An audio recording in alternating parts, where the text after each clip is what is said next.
जय श्री कृष्णा। स्वागत है आपका हमारे YouTube ज्ञान प्रकाश चैनल में।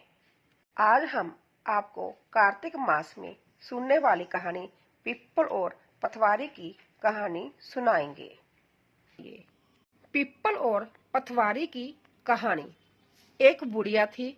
उसने अपनी बहू से कहा, तू दूध दही बेच के आ। वह बेचने गई तो रास्ते में औरतें पिप्पल पथवारी को सींच रही थी। उनको सींचता देखकर बहू ने पूछा कि तुम ये क्या कर रही हो। औरतें बोली कि हम पिप्पल पथवारी को सींच रही हैं। इससे अनधन होता है। 12 वर्ष का बिछोड़ा हुआ पति मिल जाता है। वह बोली, ऐसी बात है तो तुम पानी से सींचती हो, मैं दूध से सींचूंगी। गुजरी बहू रोजाना दूध दही बेचने नहीं जाती। वह रोजाना दूध तो पिप्पल में, दही पथवारी में सींचती। सास दूध दही का दाम मांगती तो कह देती, महीना पूरा हो जाने दो, दूंगी। कार्तिक का महीना पूरा हो गया। फिर बहू पिप्पल पथवारी के पास जाकर बैठ गई। पथवारी ने पूछा कि तू मेरे पास क्यों बैठी है। बहू बोली कि सास दूध दही का दाम मांगेगी।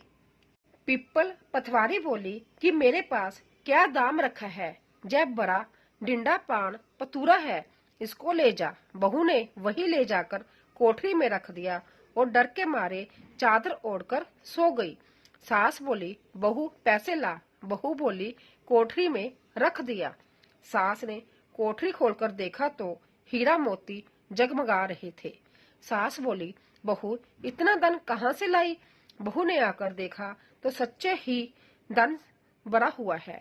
बहू ने सास को सारी बात बता दी। सास ने कहा, अब की कार्तिक मैं भी पथवारी सींचूंगी।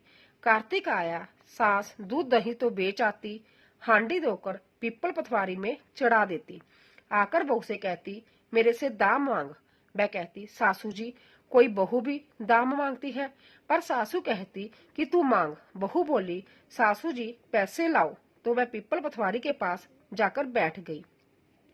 पिप्पल पथवारी ने सास को पान पतूरा भरा ढिंडा दे दिया। उसने ले जाकर कोठी में रख दिया।